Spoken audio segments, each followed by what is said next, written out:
It was not your typical invitation to dinner. Derek and Matthew were first-year students at a university in Florida in the United States. They lived in the same dormitory, but on different floors, and they crossed one another's paths a little bit, but didn't know each other well. Matthew knew that Derek was a country music fan. He played his guitar and sang loudly, and the sound carried through the floor. And Derek knew that Matthew was an Orthodox Jew. That was about it.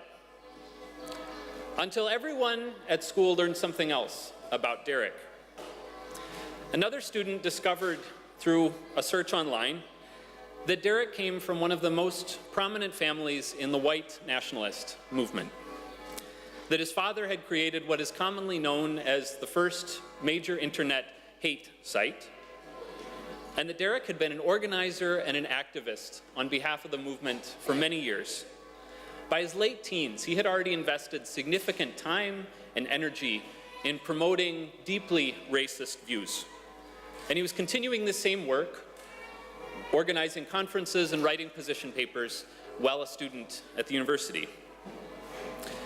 So this news spread quickly through campus, and as you can imagine, it created quite a stir. There were outcries, and there were protests, and a whole lot of people trying to make Derek's life pretty difficult. Probably trying both to pressure him to change his views and to punish him for what they understood. And then the dinner invitation came. As an observant Jew, Matthew hosted a weekly Shabbat dinner on Friday nights in his dorm room. He and a small group of mostly Jewish students got together to share a meal and conversation. And out of the blue, Matthew invited Derek to join. His rationale was very simple. I know this guy holds views that despise whole groups of people, but I imagine he doesn't actually know anybody from any of those groups. So I'll invite him to dinner. And the story of what happened over the next 2 years is absolutely amazing, and partly because of how quiet it is.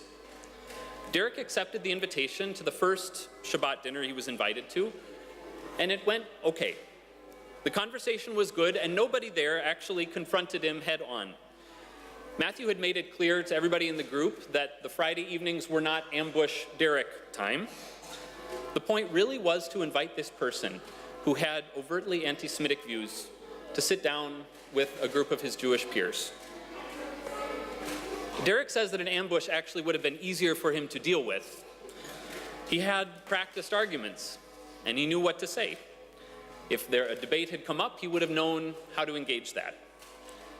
What he wasn't prepared for were the friendships that formed. They talked about their lives, they talked about religion, they came to genuinely enjoy one another's company. And something happened to Derek's rock-solid, lifelong beliefs. He began to see the world that he grew up in as narrow and immoral and deeply damaging to others. A crack had formed in the wall, which would continue to crumble and eventually fall. So that story is a very roundabout way of getting to our gospel reading from Mark today. And you may be wondering what in the world it has to do with Jesus' rejection in his hometown and his subsequent sending out of the disciples to the villages all around Galilee. And I guess the straightforward answer is probably not very much. But this story came to mind for me this week as I was thinking about Jesus' instructions to his friends, particularly the bit about what the disciples are to do if they come to a place where things don't go so well. If any place will not welcome you, and they refuse to hear you, as you leave, shake off the dust that's on your feet as a testimony against them, Jesus says. Move on. Get out of town. Matthew and Derek's story came to mind for me this week because it is a story of precisely the opposite approach. I think we can probably understand something of where Jesus' instructions here came from. When Jesus does gather the disciples and give them instructions before sending them out 2 by 2, they have just watched Jesus stand up to teach in the synagogue in Nazareth. They watched him speak with the same charisma and enthusiasm and conviction and wisdom that have captivated those he's spoken to in other places. But here, they watched the crowd turn against him. Well, just look at little boy Jesus, thinking he's a big shot now. This is still Mary's son, you know. This is still the kid from down the street. Who does he think he is, acting so wise? Who does he think he is, telling us to change our lives around? It seems the people in Nazareth can't imagine that this familiar person from their own town, now speaking as a teacher and a prophet and more. So the disciples have just watched as these people closest to Jesus refused to welcome him and refused to hear him. And you can hear that raw experience behind Jesus' instructions.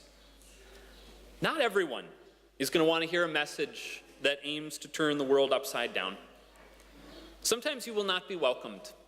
Sometimes you won't be listened to. That's not your problem. If things don't go well in a particular town, don't linger. Just shake the dust from your feet and move on. I can imagine that was a very important message to the very early Christian movement. The people carrying this strange news that the kingdom of God has come near in a peasant from Galilee who died on a cross met with lots of resistance. Some weren't interested.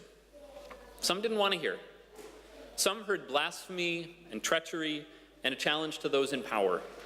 And it was probably important that in those moments, Christians could recall Jesus' words here. Don't worry if things don't go well. Just keep moving.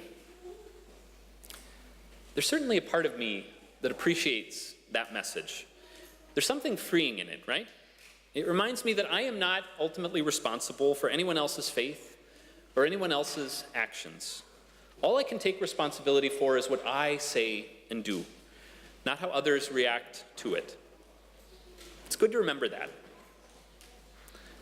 But in this particular moment in our world, I'm also very much aware of the limitations of the whole shake the dust from your feet and move on ethic. It's no secret that we live in a time when people are becoming more and more polarized, when in many societies at least, it's becoming harder and harder for those who disagree with one another to talk in a civil way. It's certainly true in my home country. You all have seen that. And in many more besides. We are good at reading only news sources that confirm our own ways of seeing the world. And we're good at blocking those we don't agree with from our social media feeds. And we're good at lumping people together into great big groups that we can comfortably dismiss or vilify. We're good at shaking the dust off our feet and moving on to more comfortable territory. What I'm afraid we're not always so good at is sticking around. The large numbers of students who shunned Derek or berated him for his views certainly knew how to shake the dust off their feet. They knew how to toss angry words his way, and when he didn't receive them, they knew how to part ways. I'm sure they weren't wrong in what they said, but as Krista Tippett said in the interview she had with Derek and Matthew, in the history of the world, it's highly unlikely that anyone has ever changed his view because somebody shouted at him. What's so remarkable about this story is that Matthew and the others in the Shabbat group chose to stick around. They chose to share a table and build friendships and allow time and quiet conversations to do their deep work. If they had tried to convince Derek to abandon his views on their first time together, things probably wouldn't have gone so well and nothing would have changed. But because they stuck around, dusty feet and all, something did change. Derek ultimately parted ways with his white nationalist past, and he traces the change to that first dinner conversation and to the 2 years of Friday evenings that followed.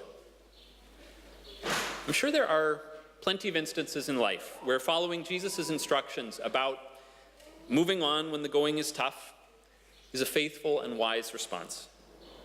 We cannot and should not take responsibility for the views and actions of others, And I don't think there's anything particularly faithful about enduring persistent, outright rejection or banging your head against a brick wall.